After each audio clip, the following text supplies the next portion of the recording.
Hello everyone. Today I just wanted to walk you through the concept of thesis statements. And so if you would like, go ahead and follow along with me today as we discuss what they are and how to write a good thesis statement. All right, let's begin. All right. So the ideas that we will cover today are what is a thesis statement, myths about thesis statements, how to evaluate thesis statements, and how to write a good thesis statement. All right, let's begin. Number one, what is a thesis statement? Well, the definition is that it is a concise statement or sentence that expresses the main point of your paper. So it should only cover what is discussed in your paper, and it's kind of like the map of the entire paper. So when reading this, the reader will know exactly what your paper is going to be about. Also, it should be supported by specific evidence in your paper. So whatever you state as your thesis statement, make sure that the rest of your paper is going to be talking about that very thing and supporting it. All right, where will you find the thesis statement? I think most of you know this by now. It is the last sentence of your first paragraph when you're writing a long essay. A thesis statement should never be a question or an exclamation. And it should never be vague, which means it should not be too general. And I'll show you what I mean by that a little bit later. It should never be more than one sentence. And it should not be the first sentence in your paragraph. Now, if you are just writing a one paragraph response to something, then yes, you can use the thesis statement at the very first sentence. But when you're writing a longer essay, like a 5-paragraph essay or a research paper, then in those instances, the thesis statement should be the very last sentence of your first paragraph. Also, never make a thesis statement that is not related to the topic of your paper. All right, moving on. There are two different types of thesis statement. One is called the 3-point thesis. And personally, I like to write thesis statements like this because that makes me sure that I have an opinion and also at least a few supporting reasons for that opinion. So here's an example for you. SCCLC must implement uniforms into school policy in order for students to save money, avoid dress code violations, and excel in academics. So here we have the main opinion. SCCLC must implement uniforms into the school, and it has 3 specific reasons. So saving money, avoiding dress code violations, and excelling in academics. All right, so that's just one example of what one person can write to create a thesis statement if they want to defend having a dress code. Another one is what we would call the single thesis. So instead of giving us 3 specific reasons, this person is just going to combine everything into one.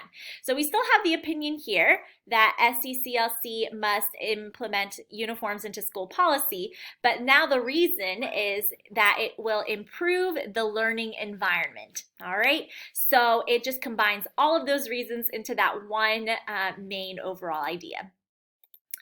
All right. Next up, a thesis must be included. Whether you're writing a persuasive paper or an expository essay or an analysis, or in this case, we'll be writing a research paper, you will always have a thesis statement. And it must also always answer the prompt. All right, so make sure that whenever the teacher asks you to write about something, that you are answering their question. All right, here are some myths or things that are not true when it comes to thesis statement.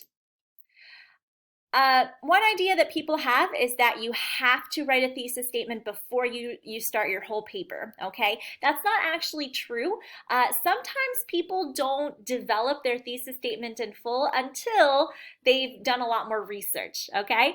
Now, there are times when I'll have the students write thesis statements before they actually start writing the rest of their research papers. But in those instances, I still allow students to be able to revise this thesis statements if they have to. All right. And also, people might say, oh, you can't change it once you start your research. That's not true. Of course, you can change your thesis statement. It's possible to change it even right up until the day of the final paper, right? So if you write a thesis statement and then the more you start to research and the more you start to write your paper, you realize, oh, wait, I'm actually proving a completely different point, or I think I can make my thesis statement better. You can definitely do that. No problem there. All right, continued. Some people say, well, you can't write a thesis statement in just one sentence, but you can, all right? So just ask yourself, what is the point of your essay and what are you trying to communicate? If you can answer those questions, then you are well on your way to making your statement. All right, so before we move on, I just want to ask you a few questions. So pause real quick and see if you can answer these questions. What is a thesis statement? Why do we write thesis statements? What are the two types of thesis statements? And if you can finish this sentence with two ideas, a thesis statement should never be ... And where will you find your thesis statement? If you're able to answer these questions, that's great. You are ready to move on. However, if you're not sure how to answer any of these questions, then stop this video and go back to the beginning to see these concepts again. At this time, I'm going to move on to part 3, how to evaluate thesis statements. So how to decide if they're good or not. Well, in order to do this, you need to ask yourself these questions. Does it, the thesis statement, state the main idea or opinion about the topic? Does it provide 1 to 3 specific supporting reasons for that opinion? And is it written in one sentence? Now, if you can say yes to all of those questions, then chances are you have a good thesis statement. Make sure, however, that you do not have this in your thesis statement. Don't write in first person. Do not use I or we in your thesis statement. This needs to be objective sounding, and so, this needs to sound like it's objective in a way, and so you want to make sure it's in third person. And don't make it broad or not specific enough, all right? So at this time, I'm going to show you 2 different thesis statements, and you're going to tell me if they're good or not. So example number 1, is this a good thesis statement? In this paper, I'm going to talk about the effects of the Holocaust in the world's history. I'll give you a moment to decide. All right, first of all, I hope you picked out the fact that this person started their paper by saying, in this paper I'm going to.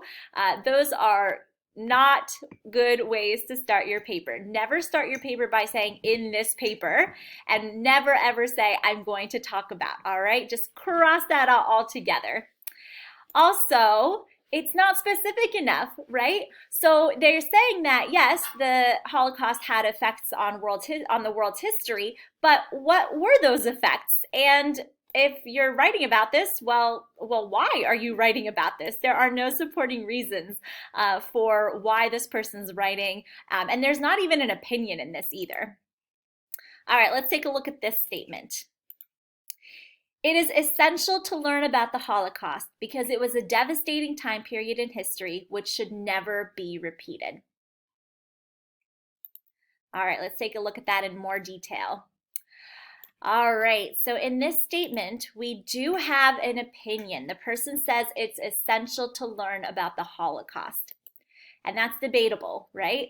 And it also has a specific supporting reason, which is the fact that they said it was a devastating time period in history and it should never be repeated. So for those basically 2 reasons, that's why they are stating that people should learn about the Holocaust, all right? So yes, this is a good thesis statement that will definitely work in a paper.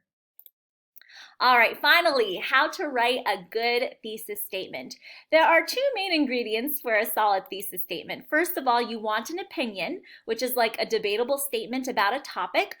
So you don't want to say something that's a little too obvious that everybody knows about. You want to say something that some people might not know about, right? And so this is why you're doing this research, in order to support something interesting.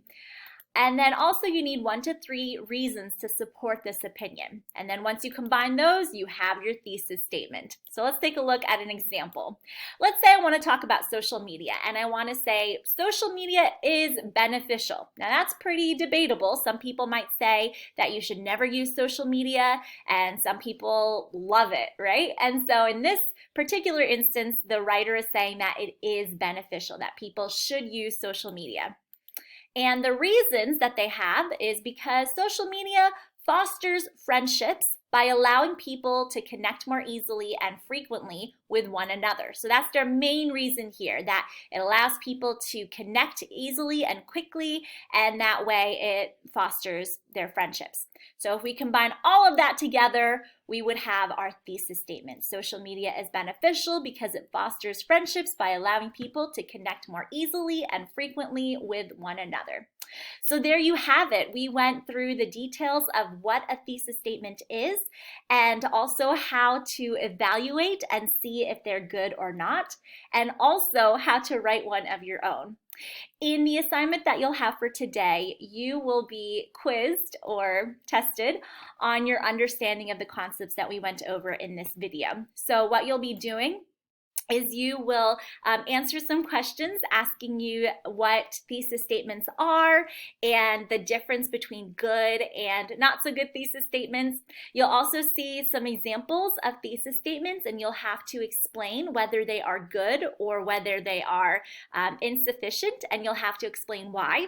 And you may even have to try to create some thesis statements of your own. If you have any questions along the way, feel free to shoot me an email, and I look forward to hearing from you and seeing what you have to come up with. Have an awesome rest of your day, everyone. Goodbye.